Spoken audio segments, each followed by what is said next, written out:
नहीं यार, मैं किटी में नहीं आ सकती हूँ। अभी तो मेरा घर से बाहर निकलना संभव ही नहीं है। तुम कोई और डेट रख लो। कल और परसों तो मेरा आना नहीं होगा। ऐसा करो, सोमवार की रख लो। तब तक माँ जी भी स्वस्थ हो जाएगी और मैं बेफिक्र आ पाऊंगी। माला अपनी सहेली से फोन पर बात कर रही थी।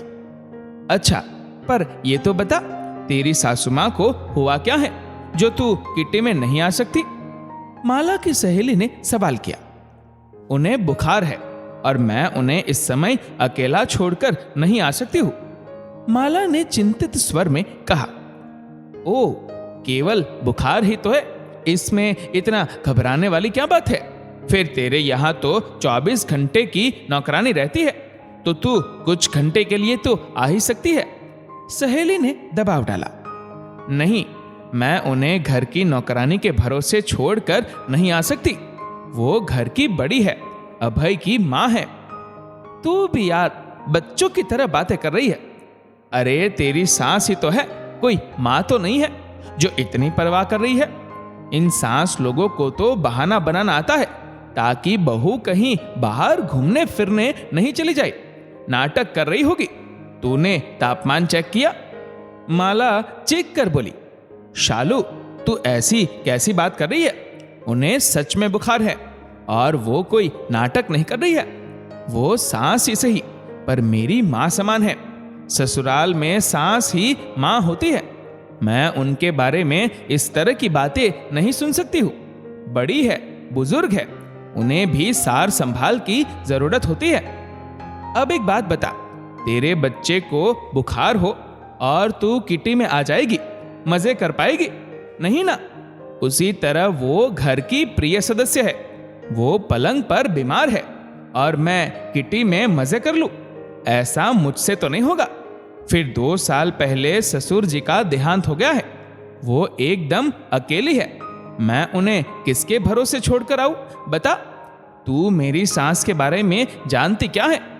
उन्होंने मुझे अपनी बेटी से ज्यादा रखा है। हर समय मेरे सुख सुविधाओं का ध्यान रखा है। ऐसी सास तो हजारों में एक होती है। मैं जब शादी होकर आई थी, मैं बड़ी ही नादान थी। अपने मायके में सब भाई बहनों में छोटी थी और चुलबुली भी थे, पर यहाँ घर की सबसे बड़ी बहू बनकर आई थी। आते ही सब देवर ननद भी बड़ी भाभी कहकर बुलाने लगे। मुझे शुरू में थोड़ा अजीब सा लगा, पर सासू माँ ने समझाया कि यहाँ भी सब तुम्हारे मायके जैसा ही है। बस फर्क इतना ही है कि यहाँ तुम सबकी बड़ी बहन बनकर रहना। वहां तुम सबसे छोटी थी, पर यहाँ बड़ी रहोगी। अब बड़े होने के नाते थोड़ी बहुत जिम्मेदारी तो बढ़ेगी ही, पर तुम चिंता मत करो। इन सब से बड़ी ही सही, पर मुझसे तो छोटी हो। मेरी तो बेटी बनकर ही रहोगी। सासू माँ के ये शब्द काम कर गए और मैं बेफिक्र से हो गई। रात को वो मेरे कमरे में आकर बोली, बहू, अभी घर में मेहमान है और सभी ताई सास, चाची सास, बुआ सास है, तो कुछ दिन तुम जल्दी उठ जाना, बाकी के दिन आराम से उठ जाना, क्योंकि सब कॉलेज और ऑफिस जाने वाले हैं। फिर ठंड का भी महीना है, देर से ही उठना अच्छा लगता है। यह सुनकर मैंने हामी भर दी। मुझे सुबह जल्दी उठने की आदत नहीं थी, पर कुछ दिनों के लिए मैं जल्दी उठी।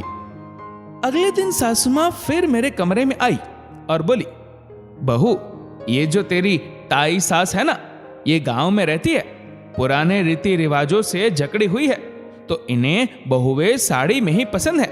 बस 1-2 दिन और साड़ी पहन लो, फिर तो सलवार कुर्ते पहन लेना, क्योंकि इनको समझाना मेरी बस की बात नहीं है। मैंने सासू माँ की बात मान ली। बड़ी ही सरल स्वभाव की और मन की सीधी लगी थी। जब सब चले गए तो मैंने सुबह जल्दी उठना छोड़ दिया। साड़ी की जगह सलवार कुर्ता पहनने लगी। आसपास की पड़ोसन मेरी बातें बनाती थी, पर मेरी सास सबका मुंह बंद करवा देती थी। एक दिन मैं सुबह आटा लगा रही थी, तभी मेरे देवर ने हुक्म दिया, भाभी, पहले 1 गिलास पानी दे दो। मेरे हाथ आटे में बने हुए थे, तो सासू माँ बोली, तू पानी खुद लेकर नहीं पी सकता है, ये तेरी बड़ी बहन के समान है। अपनी बड़ी बहन को हुक्म दिया नहीं जाता है। अपने आप पानी पी और एक गिलास मुझे भी दे दे। वो अब धीरे धीरे मेरी सांस से मेरी माँ बन रही थी। मुझे माहवारी के समय बहुत पेट दर्द होता था और मैं पलंग पर परेशान होती रहती थी। एक सुबह मुझसे उठा ही नहीं गया। दर्द के मारे बुरा हाल था। दर्द मुझे हो रहा था, पर सासू माँ एक माँ की तरह घबरा रही थी। जितना हो सकता था मुझे ठीक करने के प्रयत्न कर रही थी। कभी गर्म थैली से सिकाई करती थी, कभी अदरक वाली चाय बनाकर लाती थी और पूरे 3 दिन मुझे आराम करवाती थी। ऐसा नहीं था कि मेरे ससुराल में माहवारी के समय रसोई में जाते नहीं थे, सब जाते थे, पर दर्द के मारे मैं कुछ काम नहीं कर पाती थी। फिर ये 1 महीने की तो बात नहीं थी। हर महीने मुझे इसी तरह आराम करवाया जाता था। मैं अपने ससुराल में रमने लगी थी। मायके जाने का मेरा मन ही नहीं करता था। पति भी बहुत ही संस्कारी और सरल स्वभाव के मिले थे। जब मैं पहली बार गर्भवती हुई थी तो घर में खुशियां छा गई थी। सब खुश थे। उन्हें दादी बनने की खुशी थी तो ननद को बुआ बनने की खुशी थी। देवर ये सोचकर खुश था कि वो अब चाचा बन जाएगा। 7 महीने मेरी अच्छे से देखभाल की गई। मुझे जो पसंद होता था या तो वो बाजार से मंगवा लिया जाता था या वो घर पर बनाकर खिलाया जाता था। हमारे यहाँ डिलीवरी मायके में होती थी, पर मेरा मन वहां जाने का नहीं था। सासू माँ ने कुछ कहा तो नहीं, क्योंकि उन्हें लग रहा था कि वो मुझे रोकेगी तो मुझे बुरा लग जाएगा। मुझे माँ और सासू माँ में से एक को चुनना था, तो मैंने सासू माँ को चुन लिया।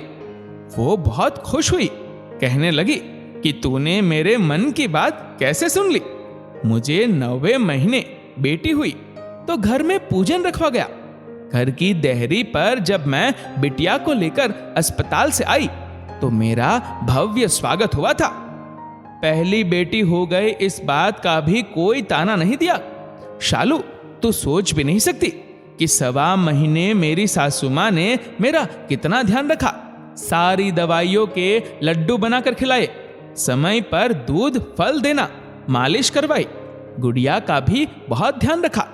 जब मैं जापे में थी वैसे तो 1.25 महीना लगभग पूरा होने को था तो सासू माँ के मायके में उनके भतीजे की शादी थी, तो उन्होंने वो शादी में जाना कैंसिल कर दिया कि अभय तो टूर पर गया हुआ है। छोटा वाला दोस्त की शादी में व्यस्त है और बेटी परीक्षाओं की तैयारी में लगी हुई है, तो मेरी बहू का ध्यान कौन रखेगा। उनके मायके में वो आखिरी शादी थी। मैंने भी समझाया कि मैं रह लूंगी, फिर ये मेड तो है, पर वो नहीं मानी और बोली मैं घर की नौकरानी के भरोसे अपनी बहू और पोती को नहीं छोड़ सकती हूँ। उनके इन परवाह भरे शब्दों को मैं आज तक भूल नहीं पाई हूँ। मुझे माफ कर दे माला, मैंने तेरी देवी जैसी सास को इतना कहा। मुझे लगा कि वो भी औरों की तरह होगी, पर वो तो सबसे अलग और अनूठी ही निकली। मैं किटी की डेट आगे बढ़ा देती हूँ। जब वो अच्छे से ठीक हो जाए तभी तो आना, मुझे कोई जल्दी नहीं है, शालू ने कहा और फोन रख दिया। माला अंदर कमरे में गई और सासू मां का तापमान चेक किया, पर उनका बुखार अभी तक भी नहीं उतरा था। माला ने ठंडे पानी की पट्टियां की, पर बुखार उतरने का नाम ही नहीं ले रहा था। माला ने तुरंत अभय को फोन लगाया और डॉक्टर से अपॉइंटमेंट ली। माँ जी, हमें अस्पताल चलना होगा। आपका बुखार तो उतर ही नहीं रहा है। मुझे कुछ नहीं हुआ है, जरा सा बुखार ही तो है।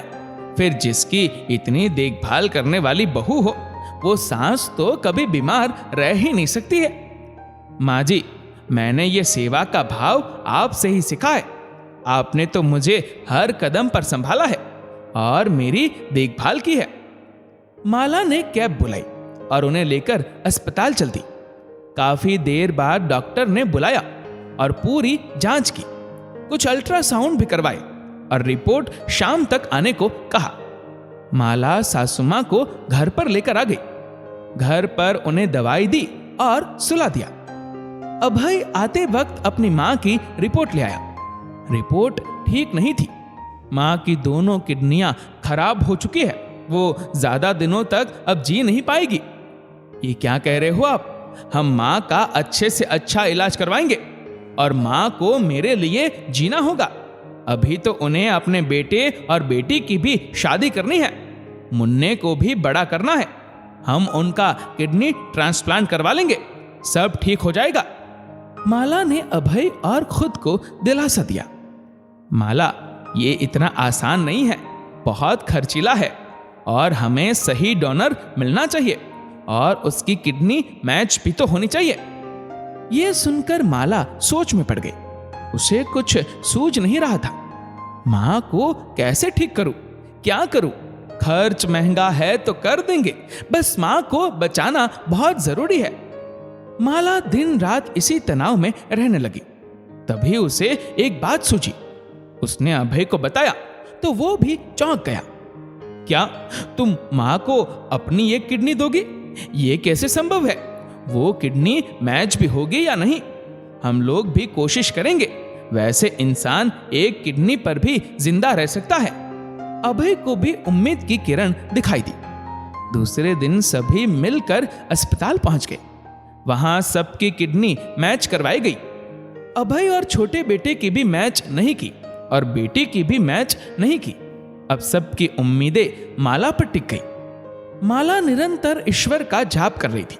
वो सिर्फ यही प्रार्थना कर रही थी कि उसकी किडनी सासू मां की किडनी से मैच हो जाए। उसकी प्रार्थना ईश्वर ने सुन ली और उसकी किडनी मैच हो गई। माला की सासू मां को अभी तक ये सब नहीं बताया गया था। उनका ऑपरेशन किया गया और माला की एक किडनी उन्हें लगा दी गई। जब ऑपरेशन के बाद उन्होंने माला को ना पाया तो उनकी आंखें बेचैन हो गई। उन्होंने पूछा तो माला को भी स्ट्रेचर पर लाकर उन्हीं के कमरे में शिफ्ट कर दिया गया। अब उन्हें पता चल गया था कि माला ने ही उन्हें किडनी दी है। बहू, तुमने अपनी सासू मां को जीवन दान दिया है। मैं तुम्हारा एहसान जीवन भर नहीं भुला पाऊंगी। वैसे मर जाने देती इस बुढ़िया को, क्या जरूरत थी बचाने की? मेरी तो वैसे भी उम्र हो गई थी। और उनकी आंखों से आंसू बहने लगे। नहीं मां, आप ऐसा मत कहिए। इस घर परिवार को तो मैं संभाल लेती, पर मुझे कौन संभालता? मां ही तो बच्चे को संभालती है। मैं अपने ननद देवर की मां बन जाती, पर मेरी मां कौन बनता? अभी तो आपको अपने दोनों बच्चों की शादी करनी है। मुन्ने को बड़ा होते हुए देखना है। अभी तो बहुत ही लंबा जीवन जीना है, आपको भी और मुझे भी। मैं अपनी मां को कुछ कैसे होने देती? फिर ये मेरा एहसान नहीं है, मेरा फर्ज है जिसे मुझे निभाना था।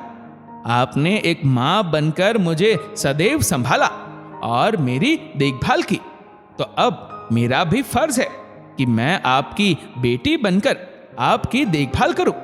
फिर आप ही तो कहती थी कि जिसकी इतनी देखभाल करने वाली बहू हो वो सास कभी बीमार रह ही नहीं सकती है। तो मैं आपको बीमार कैसे रहने देती?